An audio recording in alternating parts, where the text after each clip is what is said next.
ကဲအားလုံးပဲမင်္ဂလာပါချစ်စီပရိသတ်တွေတွေ့တော့နော်အလုံးလုံးကိုကျင်းတဲ့ဆရာကောင်းလုံးလာတဲ့ရက်တက်တစ်ပတ်ပါဟုတ်ပါတယ်နော်ချစ်စီတင်းတော့ဒီနေ့မှာနော်ခရစ်စတာပေးလေးကိုနော်အဝေးကွင်းမှာတွားရောက်ကစားခဲ့ပြီးတော့နော်ခက်ခဲမရှိဘဲနဲ့ခရစ်စတာပေးလို့တော့အင်ကွင်းမှာ3-1ဆိုတဲ့အနိုင်ရလက်နဲ့နော်အင်ပြန်လာနိုင်ပြီပဲဖြစ်ပါတယ်ဟုတ်ပါတယ်ချစ်စီနီးပြတ်လက်ထက်မှာငါးပွဲကင်တွေခဲ့တဲ့ချစ်စီတို့နောက်ဆုံးငါးပွဲမှာနော်တပွဲပဲရှုံးထားနေတာကျွန်တော်တို့တွေ့ရတယ်အဲ့ဒီတပွဲကလည်းဒါအာဆင်န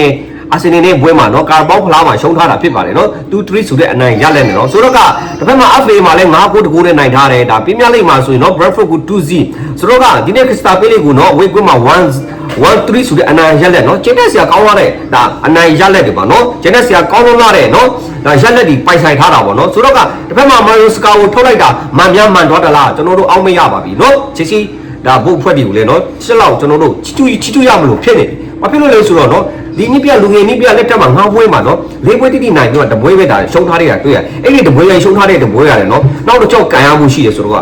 အာဆင်နယ်ဟူဒါအဝေးကွင်းမှာနောက်တစ်ကြောက်မှာအနိုင်ရလက်နဲ့ပြန်လာနိုင်မလားဆိုတော့ကျွန်တော်တို့ဒါပြန်လဲတစ်ဖန်စောက်ကြည့်ရမှာဖြစ်ပါတစ်ဖက်မှာလီဗာပူးကတော့ဒီနေ့ချယ်ဆီနိုင်သွားအတွက်ဒါ top 5ကိုဆင်းသွားပါပြီနော်ဒါချယ်ဆီကတော့ automatic top 4မှာတက်သွားပါပြီနော်38မှတ်နဲ့နော်လာပလေး top 4မှာရက်တည်သွားပါပြီဆိုတော့က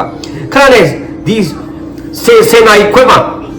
အမေရိကန်စံတော်ချိန်10နိုင်ခွင့်မှာမန်ယူတင်းကိုချက်ဆောက်ကြည့်ရမယ်မန်ယူကျတော့အမေရိကန်ခွင့်မှာနော်အာဆင်နယ်နဲ့တွားကန်ရမှာဖြစ်ပါတယ်တကယ်လို့များမန်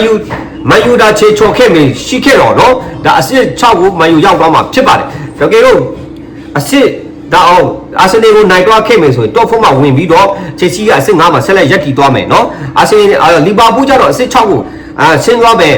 နော်အဲ့တော့ကျွန်တော်တို့ရက်တက်တစ်ပတ်နော်အလုံးလုံးကိုကောင်းလုံးလာတဲ့ရက်တက်တစ်ပတ်ပါချယ်ဆီဖာနီတို့ကနော်congratulation မှာနင်းပြတင်းတဲ့အစီအပြေနေတာတွေ့ရတဲ့အတွက်ကျွန်တော်တို့လည်းတစ်ဖက်ကျွန်တော်တို့လည်းကိုယ့်ရဲ့ပြန်ဖက်တင်းဆိုပေမဲ့ကျွန်တော်တို့1တာကူတယ်ဘာဖြစ်လို့လဲဆိုတော့နော်ဒါကိုဒီလေးနီးပြတွေတယောက်ပြောင်းလဲနေရတဲ့အခက်အခဲတွေကာလတွေနော်ကျွန်တော်တို့ကြုံနေရတာဖြစ်တဲ့အတွက်နော်